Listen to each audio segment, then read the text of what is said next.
epic series so many of us grew up reading found its end more than a decade ago. And now it's time to go back. This became probably my biggest, most anticipated release of the entire year, purely based on the 20 years that I've been involved in this series, and I honestly can't believe that it's out now, it is sitting on shelves, I'm holding it in my hand, I've read it! Murtagh is the newest book from Christopher Paolini in the world of Aragon, and while we got a little taste of a return in the short stories of The Fork, the Witch, and the Worm, we are back this time with a full 700-page novel. Murtagh is, as you might expect, a book about and from the perspective of Murtagh. It picks up about a year after the events of Inheritance, and I was just so happy to get a closer look at this character that we knew had so much depth and so much of a life that we just never got a chance to see in the original series, and I'm just deliriously happy about it all. Now that I've finished, a review is forthcoming, but I just want to let y'all know that this is out, it is available, and I hope that you have just as much fun returning to this world as I did.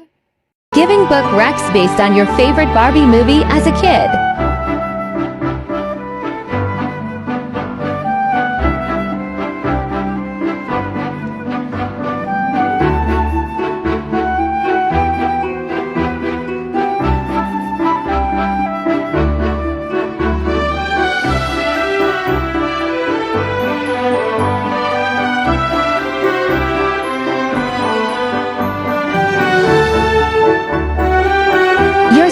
Very welcome. Most exciting book mail, publisher mail, anything mail, and I don't know how to process it. The book is separated from me only by a layer of cardboard, and then it will be mine, and I am processing this very normally. We're being very normal about this. You wanna see what's in it? You wanna see what's in this box? I'm gonna be deeply normal about this, alright? We're just gonna be super, super normal about this. Look what I have. Oh my god, oh my god, oh my god, oh my god. Oh, I'm so excited. We're being super chill about this, guys. We're being super, super chill about this. Penguin Random House sent me Murtagh by Christopher Paolini. This is the new book in the Aragon series, and I'm very happy about it. I'm quite thrilled. I'm very grateful to Penguin Random House, and like I said, we're being deeply normal about it. I just want to take a quick peek because there's new maps, and I want to see what they look like. Oh.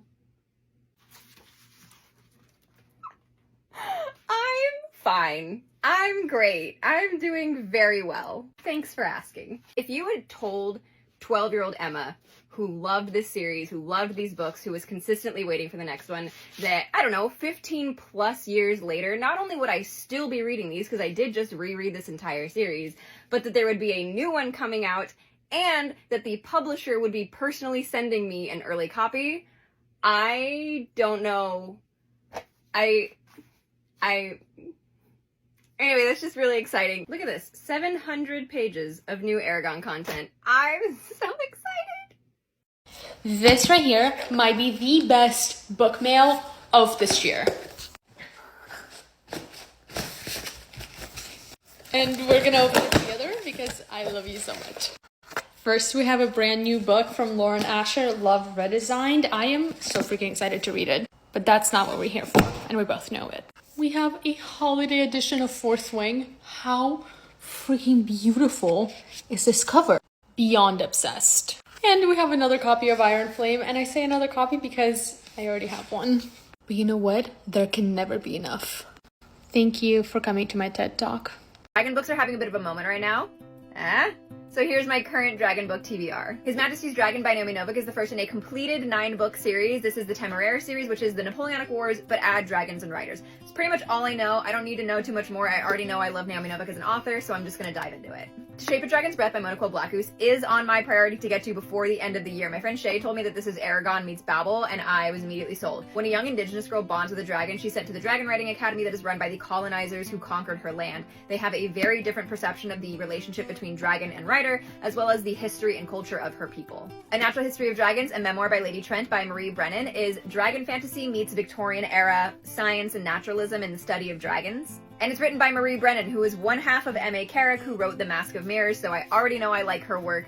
This is the first in a completed 5-book series, as I understand it. Dragonfall by L.R. Lamb is about a young thief who steals a magical artifact thinking that it's going to raise them up the ranks to nobility, not knowing that it's also going to connect them with the last male dragon disguised as a human who is destined to save his kind. This is a fantasy romance and the first in a new trilogy, I believe. So there's some dragon books I want to read, and also let me know if you have any other dragon and dragon rider books that you're interested in. Hello everyone, what's up? I feel like that was like a YouTube intro. Was that like a YouTube intro? Do I need to make a YouTube? No. Anyways, hey guys, what's up shotties? I got a PR box on this lovely afternoon that has turned into night. Oh, is that my address? So let's open her up. Let's see what she has in store for us. She doesn't want to open, so that's a struggle, but it's okay. It's okay, guys. So actually, guys, while I was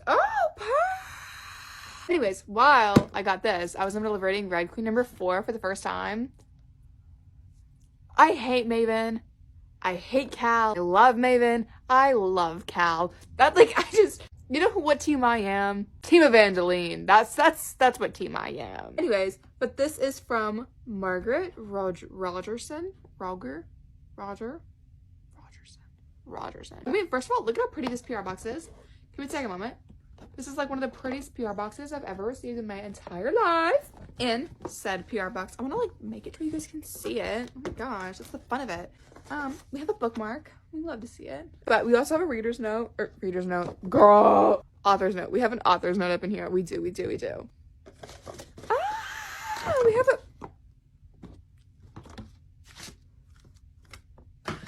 have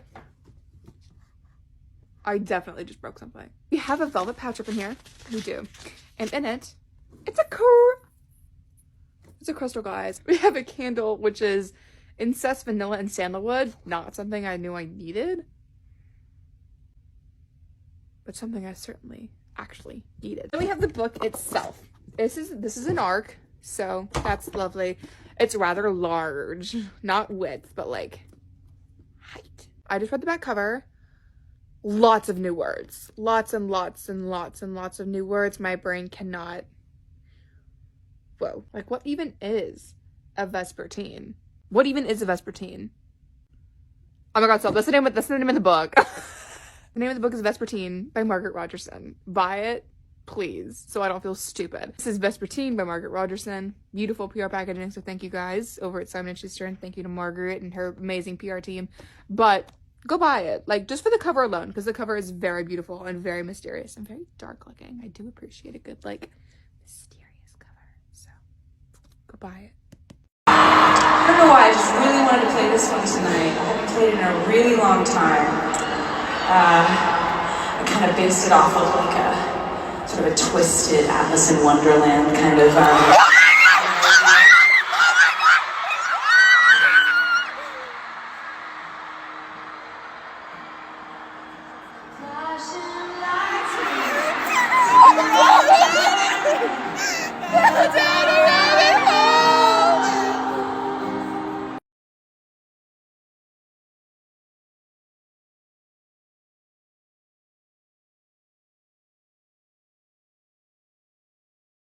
It's been kind of a crazy week for book mail this week, so let me show you some things that have come in, books I'm excited for, upcoming releases to look out for. Not this one, this is Myrta, which I just finished about 20 minutes ago, which is why I'm sitting here in a blanket and sweats, because I've been spending all of my free time over the last 3 days reading this book voraciously. I have finished it. I'll be back to talk about it later. Coming out very soon, Penguin Random House sent me Defiant by Brandon Sanderson. This is the 4th and final book in the Sideover series that started with Skyward.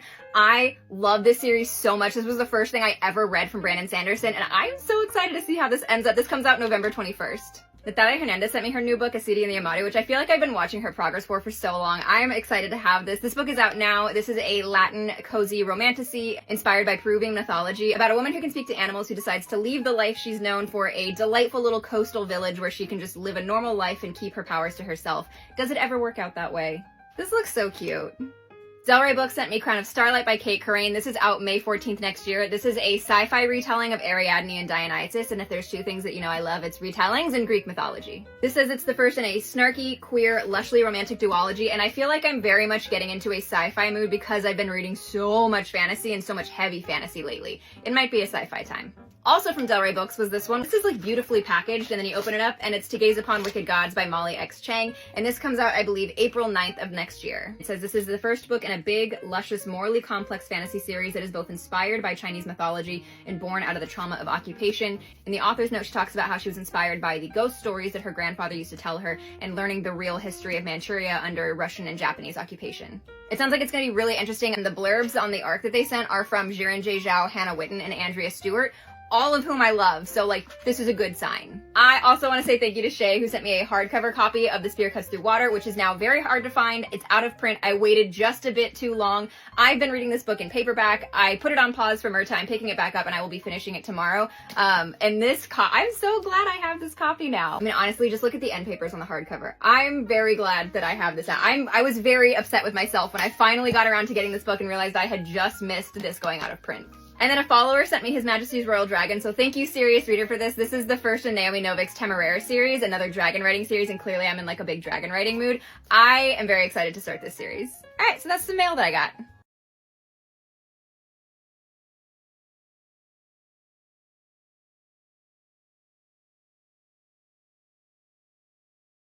Have you ever had a book sitting on your shelf for a really long time and then you read it and then you get so mad at yourself that you let it sit unread for so long because it was so good? A year this sat on my shelf. Why? And it was just chilling. It was just waiting, just watching me, looking at me.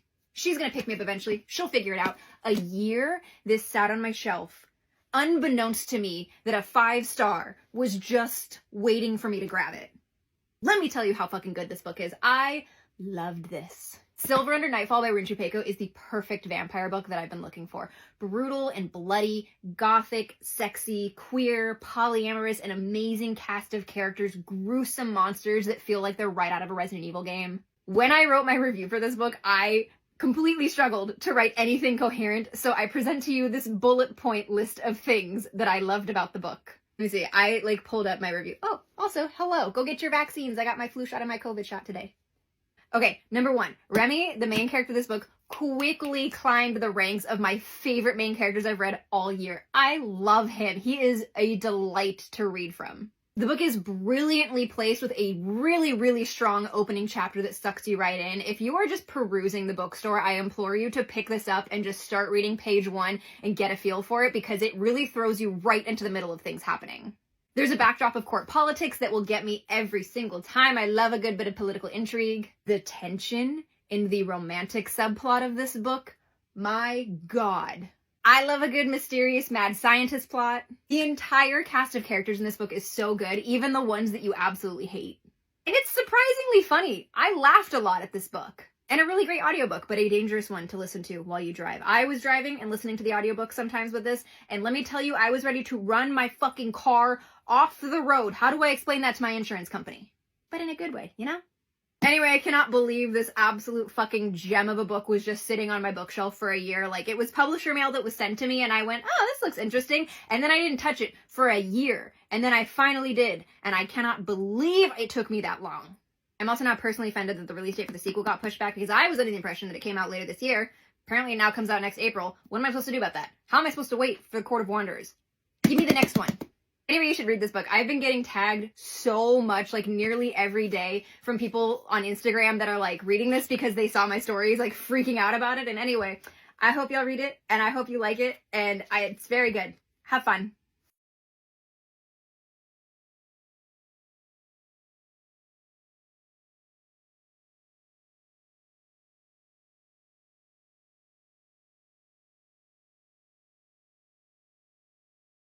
Come with me to go to a book signing for Travis Baldry's new book, Bookshops and Bone Dust, and for once, this was in my neck of the woods, so I turned on my audiobook, and I, instead of having to drive 2 hours, got to just drive to downtown Sacramento to Capitol Books on K Street, and here we are arriving 30 minutes early, which we found out when the door was locked. That was our bad. we were a little early on that one. But eventually did get inside, got our books, got our seat, and I deeply apologize for that nauseating transition. I don't know what I thought I was doing there, but it happened, so you have to see it. As one might expect of an audiobook narrator, Travis is a great orator. He's a great storyteller. He talked a lot about the big transition his life took from video games to audiobooks and then writing Legends and Lattes for NaNoWriMo one year.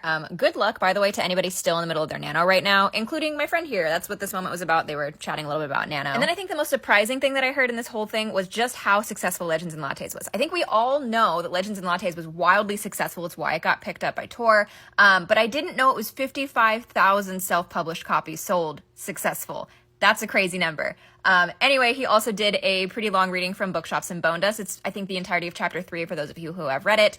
He also talked a little bit about the other books he had started to write before settling on Bookshops and Boned Us, and about the short that he just turned into his editor, which will hopefully be the genesis for a new novel. And I really, really hope it is, because it sounds delightful. And then it was time for the actual book signing. Both the 6 and the 8:30 signings were completely sold out, so he had a lot of people, but he was very happy to chat, and he has a little picture that he draws in every copy of Bookshops and Boned Us that he signs. And then I actually had both my copies of Legends and Lattes, the self-pub and the traditionally published version. That, I think, was me realizing and remembering that he follows me online, and he's seen my videos, including the Legends and Lattes and Lesbians video. If you've been here long enough, you remember that one. One of my favorites. I think about that video all the time. And you might also know that I have not read Legends and Lattes yet, because I'm waiting for it to be my recovery book after the Poppy War, and I have not gotten the courage to read the Poppy War yet. It'll happen, and then Legends and Lattes will happen after that. And then it was just bookstore time. We went downstairs into the fantasy sci-fi section. You know I'm going to find an Ava Reid book no matter where I am. Aaron went right for the manga because he's a weeb, and also grabbed some Monster D&D figures, which is not at all worrying to see your DM buying. And then it was time to get out in the rain and head back home. Luckily, once again, this was in my neck of the woods for once, so I did not have a 2-hour drive home. So a big personal thank you to Travis for coming to the oft overlooked Sacramento rather than San Francisco like most other tours go to. It was deeply appreciated.